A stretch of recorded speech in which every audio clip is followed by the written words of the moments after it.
നമസ്കാരം, മലയാളി വാർത്തയിലേക്ക് സ്വാഗതം. ഇത്തവണ ഒരു ത്രികോണ പോരാട്ടം നടക്കുന്ന മണ്ഡലങ്ങളിൽ ഒന്നാണ് തിരുവനന്തപുരം മണ്ഡലം. എല്ലാ തവണയും ശശി തരൂരിന് കാര്യങ്ങൾ എളുപ്പമാവുമെങ്കിലും ഇത്തവണ അത്ര നല്ല രീതിയിലല്ല കാര്യങ്ങൾ പോകുന്നത്. പല മണ്ഡലങ്ങളിലും പോകുമ്പോൾ ഇപ്പോൾ തരൂരിന് അനുകൂലമായ കാലാവസ്ഥയല്ല ഉള്ളത്. അതുകൊണ്ട് തന്നെ അത് പരമാവധി മുതലെടുക്കാൻ തന്നെയാണ് പ്രതിപക്ഷങ്ങളുടെ തീരുമാനം. ലോക്സഭാ തെരഞ്ഞെടുപ്പ് യുദ്ധത്തിൽ സംസ്ഥാനത്തിന്റെ രാഷ്ട്രീയ കണ്ണുകൾ ഉറ്റുനോക്കുന്ന മണ്ഡലമാണ് തിരുവനന്തപുരം. മുൻ കേന്ദ്രമന്ത്രിയും നിലവിലെ കേന്ദ്രമന്ത്രിയും മുഖാമുഖം നിൽക്കുന്നു. ആക്ഷേപത്തിന്റെ ചെറുതരി പോലും പുരളാത്ത സ്ഥാനാർത്ഥിയുമായി ഇരുവർക്കും വെല്ലുവിളി ഉയർത്താൻ ഇടതുപക്ഷവും.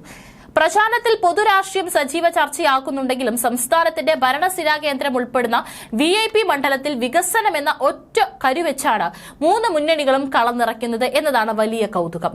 ചെറിയൊരു ശതമാനം വോട്ടർമാരെ ഈ കളി ആശയക്കുഴപ്പത്തിലാക്കുന്നുണ്ട്. പുറമേയുള്ള പൊലിപ്പിൽ ഒപ്പത്തിനൊപ്പമാണ് മൂന്ന് മുന്നണികളും. കോൺഗ്രസിന്റെ ഗ്ലാമർ താരം ഡോക്ടർ ശശി തരൂരാണ് മണ്ഡലത്തിൽ നാലാം ഊഴത്തിനിറങ്ങുന്നത്. പാർട്ടിയോ മുന്നണിയോ തീരുമാനിക്കും മുൻപ് തന്നെ മണ്ഡലത്തിൽ സ്ഥാനാർത്ഥി പരിവേഷം കിട്ടിയ തരൂരിന് നിലവിലെ MP എന്ന നിലയ്ക്കുള്ള മേൽക്കൈ ഉണ്ടെന്നാണ് UDF കേന്ദ്രങ്ങളുടെ ആത്മവിശ്വാസം. മുൻപ് 40 മാസക്കാലം തിരുവനന്തപുരം മണ്ഡലത്തെ ലോക്സഭയിൽ പ്രതിനിധീകരിച്ച പന്യൻ തെളിമയും ലാളിത്യവുമുള്ള വ്യക്തിത്വമാണ്. അതിനാൽ വ്യക്തി കേന്ദ്രീകൃതമായ ഒരുവിധ ആക്ഷേപവും അദ്ദേഹത്തിനെതിരെയില്ല. കേന്ദ്ര സഹമന്ത്രി രാജീവ് ചന്ദ്രശേഖർ ആവട്ടെ അറിയപ്പെടുന്ന IT വിദഗ്ധരും വ്യാവസായിക പശ്ചാത്തലമുള്ള ആളുമാണ്. എന്തും പ്രാവർത്തികമാക്കാൻ വൈഭവമുള്ളയാൾ എന്ന പരിവേഷവുമുണ്ട്. ഇക്കാരണങ്ങളാൽ വ്യക്തിപ്രഭാവത്തിൽ ആരുടെ ത്രാസ് ഉയർന്നു നിൽക്കുമെന്ന് കണ്ണും പൂട്ടി പറയാനാവില്ല. 15 വർഷം MP ആയിരുന്നിട്ടും മണ്ഡലത്തിന് വേണ്ടി തരൂർ എന്ത് ചെയ്തു എന്നാണ് ഇടതുമുന്നണിയുടെയും NDAയുടെയും മുനകൂർത്ത ചോദ്യം.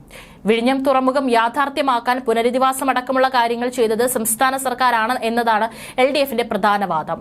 ദേശീയപാത സ്ഥലമെടുപ്പ് വേഗത്തിലാക്കിയത്, തലസ്ഥാനത്തെ IT ഹബ്ബാക്കാൻ നടത്തിയ ഇടപെടലുകൾ, ഓഖി ദുരന്ത സമയത്തടക്കം തീരദേശത്ത് സ്വീകരിച്ച നടപടികൾ, കടലെടുത്ത ശംഖുമുഖം കടപ്പുറത്തിന്റെ നവീകരണം തുടങ്ങി സംസ്ഥാന സർക്കാർ മുൻകൈയെടുത്ത് നടത്തിയ വികസനങ്ങൾ അവർ അക്കമിട്ട് നിരത്തുന്നുണ്ട്. ദേശീയപാതയിൽ കഴക്കൂട്ടം മുതൽ മുക്കോല വരെ 861 കോടി ചെലവിൽ നടത്തിയ ഒന്നാം ഘട്ട വികസനവും മുക്കോല മുതൽ കാരോട് വരെ 400 കോടിക്ക് മേലുള്ള രണ്ടാം ഘട്ടവും പൂർത്തിയാക്കിയത് തന്റെ ഇടപെടൽ മൂലമാണെന്നാണ് തരൂരിന്റെ അവകാശവാദം. വിഴിഞ്ഞം തുറമുഖവുമായി ബന്ധപ്പെട്ടുള്ള സാങ്കേതിക നടപടികൾ പൂർത്തിയാക്കാനും വിമാനത്താവള വികസനത്തിനും പുതിയ ട്രെയിനുകൾ അനുവദിപ്പിക്കുന്നതിനും കൊച്ചുവേലി സ്റ്റേഷന്റെ വികസനത്തിനും ഏറെ പരിശ്രമം നടത്തിയതായും തരൂർ ചൂണ്ടിക്കാട്ടുന്നു. ഹൈക്കോടതി ബെഞ്ച്, എയിംസ്, ഇരട്ട നഗരം പദ്ധതികൾ തരൂർ പ്രഖ്യാപിച്ചതെങ്കിലും എന്ത് പുരോഗതി ഉണ്ടായെന്നാണ് ചോദ്യം. MPയുടെ സാന്നിധ്യം കഴിഞ്ഞ 15 വർഷമായി മണ്ഡലത്തിൽ ഇല്ലെന്ന് BJPയും ആക്ഷേപിക്കുന്നു. ദേശീയപാത വികസനവും വിഴിഞ്ഞം പദ്ധതിയും റെയിൽവേ വികസനവും അടക്കമുള്ള കാര്യങ്ങൾ കേന്ദ്രത്തിന്റെ താൽപര്യം കൊണ്ട് നടപ്പായതാണെന്നും അവർ ചൂണ്ടിക്കാട്ടുന്നു. മാത്രമല്ല, രാജീവ് ചന്ദ്രശേഖരന് അവസരം നൽകിയാൽ IT മേഖലയിലടക്കം വികസനത്തിന്റെ വൻ കുതിച്ചുചാട്ടം ഉണ്ടാവുമെന്നാണ് അവരുടെ വാഗ്ദാനം. തീരദേശ ജനതയ്ക്കായി കേന്ദ്ര സർക്കാർ ആവിഷ്കരിച്ചിട്ടുള്ള പദ്ധതികളും അക്കമിട്ട് നിരത്തുന്നുണ്ട്. ഫ്രഷ് കാൻഡിഡേറ്റ് എന്ന മെച്ചവും രാജീവ് ചന്ദ്രശേഖരനുണ്ട്.